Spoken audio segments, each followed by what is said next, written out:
All right, what a night it was for Brandon Royval. He submits Kai Kara France in the second round with a guillotine choke at UFC 253 this past Saturday night in the featured bout at 125 pounds. Huge night for Brandon, and it's actually turned out to be an even bigger stretch of time for his nickname, the Raw Dog. But we'll talk about all that right now with Brandon Royval. How are you, man? I'm doing good. And yourself? I'm doing great. So you're still in Abu Dhabi. You're still on Fight Island. How are you enjoying this extra time there? I assume you can walk around a little bit more and see the sights because you've already done the whole quarantine thing, right? Yeah. So I think Alex and I went to the beach like yesterday. So I think that's where I'm gonna spend all tomorrow, just at the beach and just hang out. The UFC has like a really cool setup out here. We didn't explore it before because, like I said, it was just quarantine, and we were staying on Denver time, which is like the opposite time. So I haven't even been in the sun until yesterday and the day before that, and we pulled like 24. We pulled like an all nighter, like right after the fight. Well, like it was like an all dayer because we were sleeping in the day. But and then we went to the beach all yesterday, and so I'm trying to go back to normal time before Yusuf's fight, and then I'll switch back when Yusuf comes back. But I have that like ability because I worked overnights my whole entire goddamn life, so I'm pretty good at it. You know what I'm saying? But all the rest of them are like they just woke up now and stuff. So yeah, I'm kind of switching off with everybody right now and just getting to sleep when I can, kind of thing. So when you go back? I feel like back in the old days. I go back right after Yusuf's fight in like 2 weeks. Oh, so you're there all the way until okay. So you have to stay out there because you're cornering. So if you were cornering, say if Yusuf is fighting on the 17th, would you have to stay out there the entire time until the 17th? I think they might let me fly back, but it's super expensive for tickets out there. So, and they were saying like if I would have flew back, I would have already been like I would have one day before I had to be back to Las Vegas and all that. So there was no point in me staying all the way out there, and I wouldn't want to go on a plane, fly away to Las Vegas, stay in Las Vegas, and come back. But yeah, that's true. Man, that fight was crazy on Saturday night. I mean, that first flurry is what everybody's been talking about. He clips you, you hit him back, he hits you back, and then you land that freaking spinning back elbow that clipped him. It was just one of the wildest exchanges that you'll ever see in a fight. When he clipped you with that first punch, I guess like walk me through whatever you can sort of remember from that point and like what's going on through your mind as this flurry of craziness is going on. So I never really like lost consciousness or like didn't know what was happening. The whole entire time I knew what was going on. I knew I was like, oh, I'm fucked. I knew that like hit me in the head. That like hit me right off the bat is I'm in a bad situation right now. But the first punch, like when he hit me, he rocked me for sure. Like it wasn't like he like not like I originally kind of thought he knocked me off balance, but like I kind of remember in the middle of it, I'm like, oh shit, like he's gonna come finish, like try to finish me right now. You know what I'm saying? Like, and a little bit of like what's going on through my head too is like as soon as I got hit, I was like we worked the whole entire camp. Don't circle right. Don't stay right in front of his fucking right hand because that's the only thing. That's the only like thing that's gonna make the difference in the fight. Like the fight could be yours the whole entire time. Don't stay in front of that right hand. And like as soon as I got hit, I'm like, fuck, I'm gonna get in trouble. But as soon as he hit me, I hit that knee, and then I went to go pop right back up, and I fell right back down, which I didn't know that part. Like that's the part I didn't remember about that because I thought he hit me, he came to finish me, and then that's when I caught him. But yeah, he came running up on me, and he ran up on me. I just walked right into it, which is like the greatest thing. And literally, this is literally what like went through my mind. This is how like desperate I am to be making money out in these streets, bro. Is that the moment I hit him with that back elbow, I'm like 50 G's. I was like, there's that bonus, baby. And even if I guess I didn't finish him right there, but like even like nothing happened else exciting there. I was like, that 50 G's is ours for sure, because all the rest of the fights were kind of boring before then. So like right in my head, I was like, yep, that's mine. And like. So that's kind of like all like the first thoughts that were going in my head is like, oh yeah, we're making money this way. I even said that to him like at a certain point in the fight. I'm like, oh yeah, we're getting these 50 G's, baby. So one of the things that was kind of in question with the fight is after the spinning back elbow and that exchange is the knee. He's down, there's the knee, and it looked like in real time like it might have been illegal, but they didn't show the replay. And then John Anik said like probably a couple minutes later, he goes, we're being told by the production truck that the knee landed on the neck and not in the head or the face region. So it may not have been an illegal knee after all. Where did that knee land, if you don't mind me asking? It did. It did. Like, it landed like right here in the neck. I saw the replay of it, and that's the only reason I know why. But that being said, is like it wasn't because my intentions wasn't to hit him in the face. Like Right. I was on. I got hit, and I was reacting. You know what I'm saying? And like that is like a pure fight instinct. Like, you know what I'm saying? Like I'm not like one of those dudes. I think about the rules when I'm fighting. Like if you're like hands on the ground and I'm thinking about throwing a kick, I'm throwing the kick, man. Like, and that's just like that's what it is. I'm gonna fight. Like I don't do the whole tire. Like I mean, like I do it. Like I try to follow the rules and like. By all means, I definitely want to follow the rules. And I definitely don't want to hit him in the knee in the face while he's on the ground. But that being said, I'm in fight or flight mode, man. Like I'm not one of those dudes that like I'm very conscious of what I'm doing out there. Like it's not like when he hit me, I'm like, oh, he's gonna walk into his back elbow. I'm fucking flying by the seat of my like. I'm just as surprised I landed as all you guys, bro. And like the moment he dropped, I was like, knee, boom. You know what I'm saying? And like that's the second time in my career where I barely like I tried to knee someone when they were possibly on the ground and like I barely missed it and it could have made a difference. Cause when I fought Jerome Rivera, I kicked him and he fell over and like the cage stopped him from him hitting his ass on the ground. But like, he could have been on the ground for all I cared at the moment. Cause like I was going for the finish, you know what I'm saying? And like, that's all that hit like my instincts is like, I went to go knee Jerome Rivera in the face and like, I didn't know if he was on the ground or not, but like, I didn't have time to think about it and I just went for it, you know? And same thing with Kai Kara Francis. I didn't have time to think about it. I dropped him. He's running up on me and all I could think about was knee. So I threw it, you know? And like I said, I tried to hit him in the face and it like I really was trying to hit him in the face with it. It was a miss more than anything. And I'm so glad it missed because one, maybe I could have hurt him and ended the fight in like an illegal way, but or I could have got DQ'd too. And like those are two things that like I don't want to do necessarily. But that being said, it was not out of like, oh, I meant to knee him in the neck. It was I was going for his face, and it just happened to hit him in the neck, and I lucked out there for both of us, I guess. Wow, so it was a good miss, like they say, like it was on the really golf good course. It was a really good miss, and I'm grateful I missed the shot for both of us because, I mean, I don't think he got hurt. Like I think that he probably would have ate it. Kai Kara Francis is a tough guy, you know what I'm saying? But like the ill intentions were there for sure. Like I was going for the face, for sure going for the face. Happy I missed because I would have gotten in trouble. The fight could have been over or whatever happened, you know. And like, I don't know. When you're covering these events and you're working for a site like the one I work for, there's like a million things going on. So you're watching the fights, plus you're like trying to do other things and get ready and write up articles and all this other stuff. So yeah, bro, I feel for you guys on that because I was questioning that too because I'm over here trying to watch the Rays fight. And I'm like, you guys have to interview me. Like, how are you going to interview this dude when you're watching? Like, you know what I'm saying? Like, I'm trying to watch a fight. Like, I don't know how you guys get shit done there, man. It's crazy. Yeah. Jose, our boots on the ground, just crushing it out there. But like, I remember between the first and second round, Mark Montoya is talking to you and he's giving you advice. And basically it's what you alluded to earlier, like stay away from his right hand. Like you're doing great. And then he threw it to Alex. And that's where like I lost it or they went to the other corner. So I didn't hear what Alex said to you in between the first and second rounds. He's the newest member of your team, but obviously you guys mesh well. So Mark threw it to him to give you some advice. What did Alex say to you in that moment? He first off, it was funny because he came to me. He's like right after the fight, he's like, he like passed me the torch and he wasn't ready for it. But he reiterated what Mark said, which is really what I needed the most is I need to circle right and I need to stay away from that power hand. Cause once I get hit, bro, I go in fight or flight mode and I'm just starting to fight. You know what I'm saying? And I'm walking forward no matter what it is. And I think it was still a little bit the same with after the second round. But he was just saying circle right. And then as soon as we get in close, man, he goes, your elbows are there. Your elbows and your knees are there. And that's what we were kind of game planning is Kai Kara Francis dips a lot. And like he dips to set up that right hand, which is perfect. And that's what he does really well. And, but I can time him. And like, not only can I time him on that knee is more importantly, I can just keep him afraid of what I'm doing. You know what I'm saying? Like I can just keep him guessing. And like next time he wants to go throw that right hand, he's going to second guess that he could dip into that knee.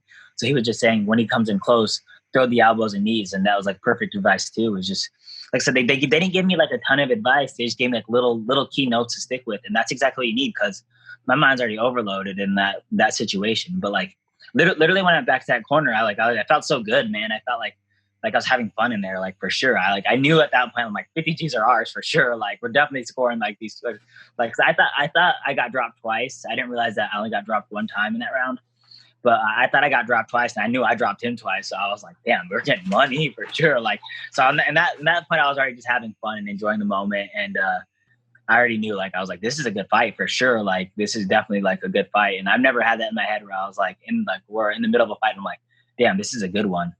So that was cool. And I'm not disrespecting anybody else that was on the card, but we needed that so badly because I feel like the action slowed down quite a bit. Maybe it was just the competitive matchups. Yeah. It was not like nobody was going for anything that whole entire time. Like right when I walked out, Alex turned to me and he goes, "You're talking about making this bonus." He goes, "This is yours for the taking. Like, this is your bonus money. There's nobody out there took that money." He goes, "It's your time to go take that money." And like, literally I went out there and I was like, I knew I was going to make $58,000 extra dollars. I already knew it. Like, I know who my opponent was, is Kai Kara France. And he's going to go over there and try to murder me. You know what I'm saying? And the same thing, you know, like vice versa. And I think he thought like a little bit in his head that I was going to try to shoot on him. And I knew, I was like, I'm not going to fucking shoot on this guy. I'm going to go strike with him. And that's how this fight's going to go down. I'm going to go out on my shield or whatever, but I knew I wasn't going to shoot. And if it goes down to the ground, it's because I dropped him or he dropped me. And like, that's a little bit what it was, but he ended up shooting in the long run. So. Yeah. Were you surprised he shot? I mean, I understand that you were hurting him a little bit on the feet, but were you surprised that he actually shot on you when everyone expected you to shoot on him? No, I knew I was touching him up on the feet, and like he smoked me with that right hand. He definitely landed the better of the punches. Like I think, well, maybe not. Like as far as damage though, I think he throws the harder punches for sure. Like he's a harder hitter of this too. There's no questions about that.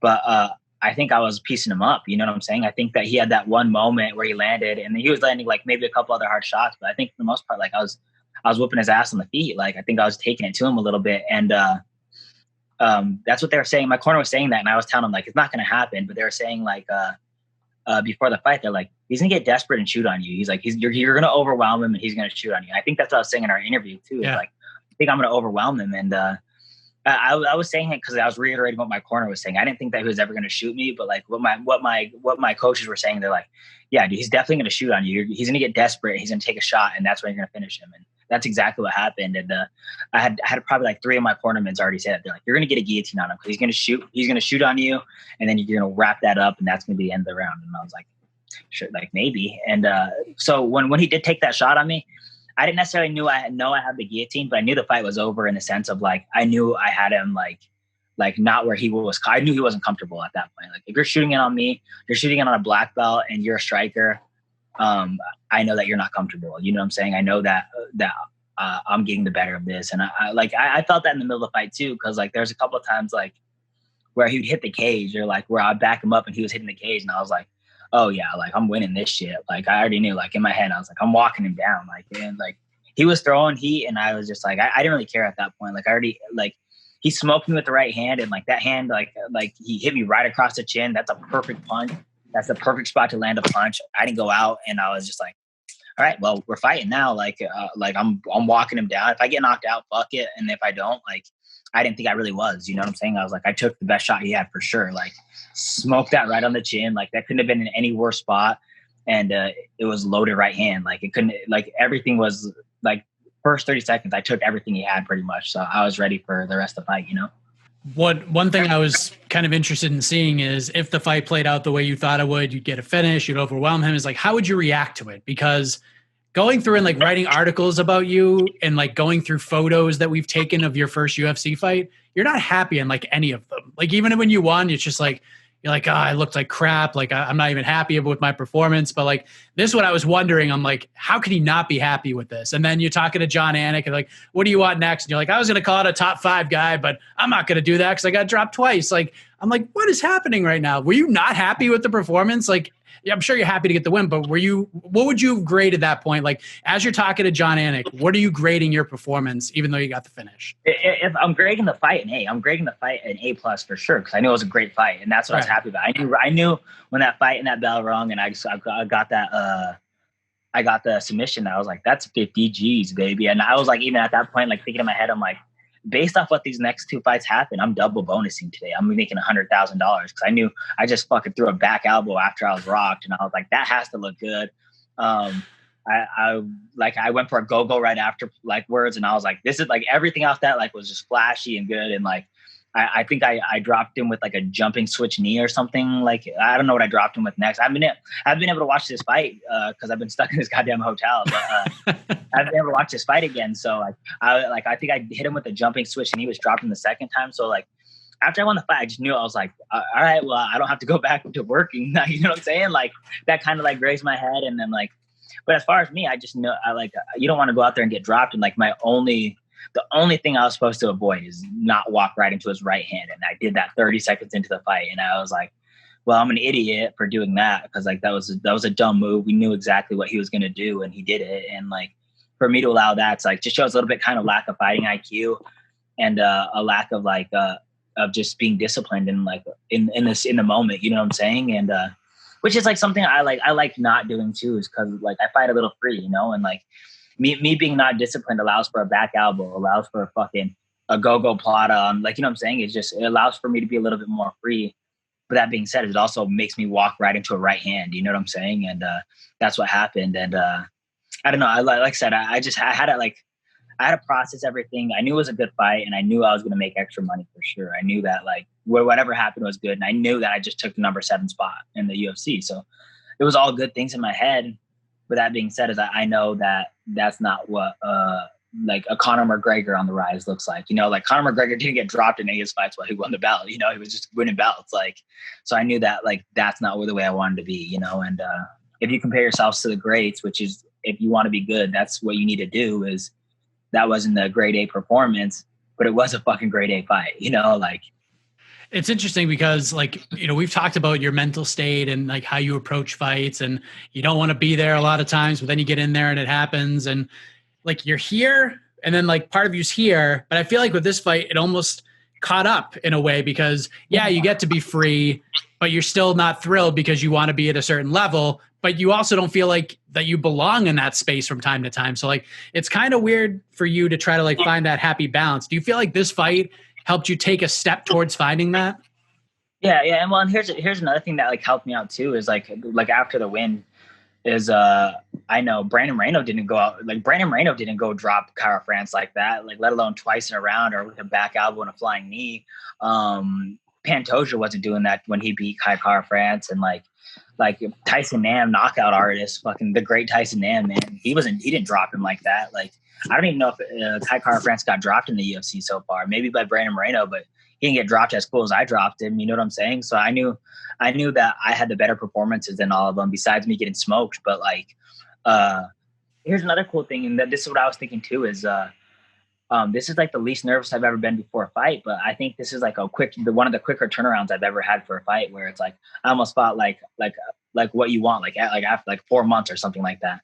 And like me getting used to it is getting like that like situation where it's like, oh, I belong here, and like it makes me feel a little bit more at home in the octagon and stuff. And so that was helpful too. When I was walking out there, I didn't really have that like turn to my coach and just like, bro, get me the fuck out of this situation as soon as possible.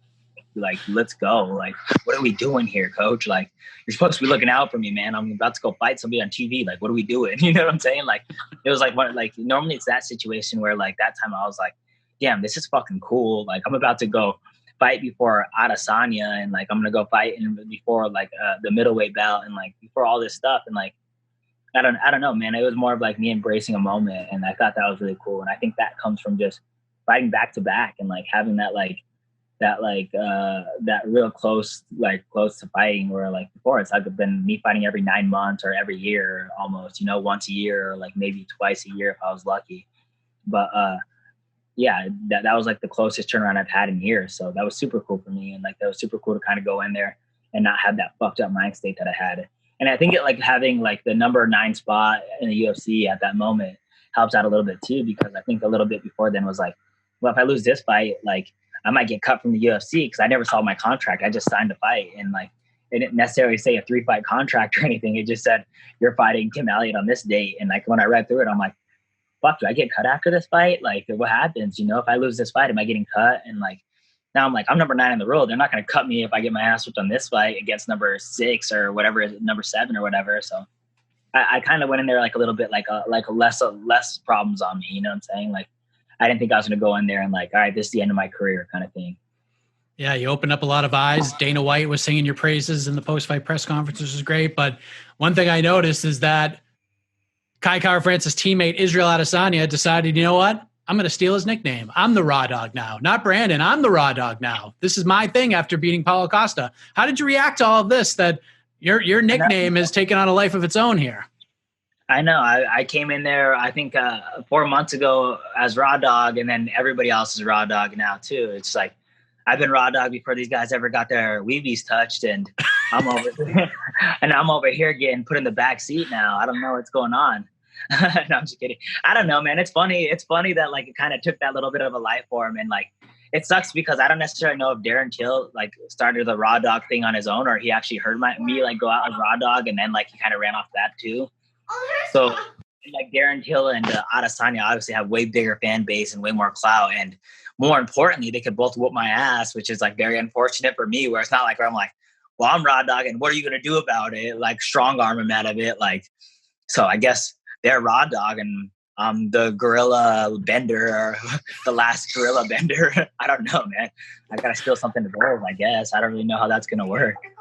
It's funny because like when you made your debut against Tim Elliott, like nobody knew like what the nickname was. They laughed at it. That's why I asked you like the following interview after you won, where the nickname came from, and people still kind of cringe at it. But now it's like, you know, one of the best fighters on the planet want to take it from you. It's crazy. Your nickname's gotten so much play in the last 4 months than it has in your entire career. Right. And like I said, I think like a little bit of it, like, I don't know if Darren Till like heard that nickname and then kind of like made a joke off of it and then turned it into his own thing, or if it was like him saying he's a Raw Dog, Mike Perry's girlfriend, and then just sticking, and then him just like, fuck it, I'm changing my name to Raw Dog now.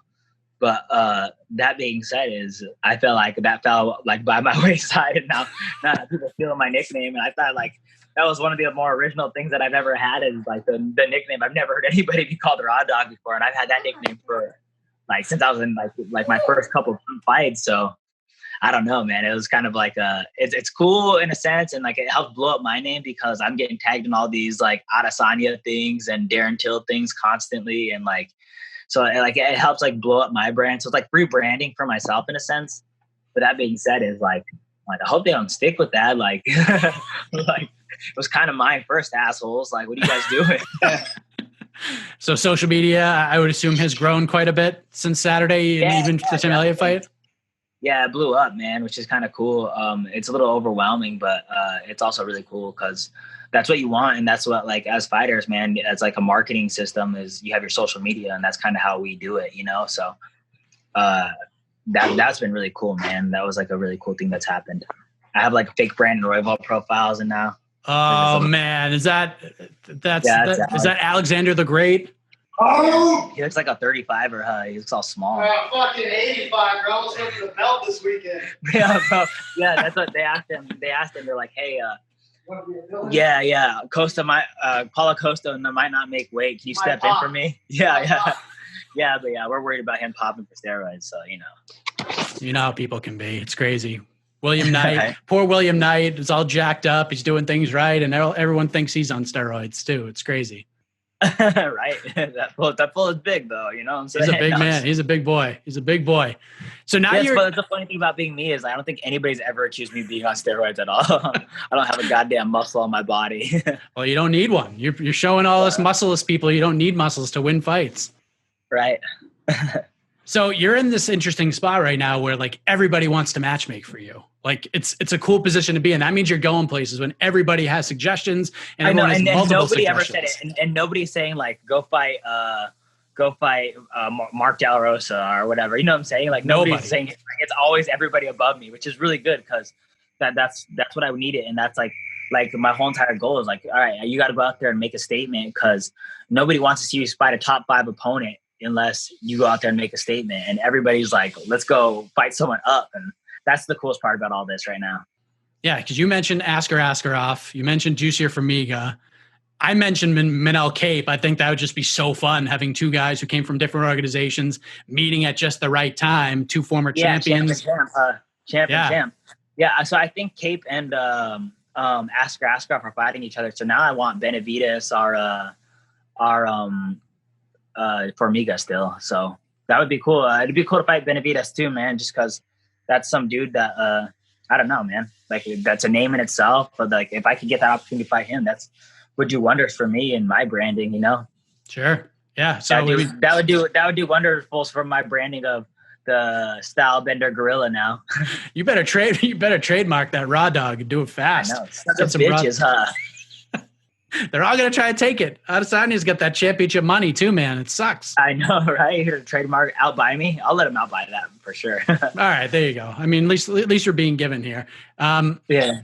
How close do you think you are to a title shot right now? Do you think you're like one win away? Like if you fight Formiga or you even get like a Benavidez fight, if you go out there and do it again, are you next?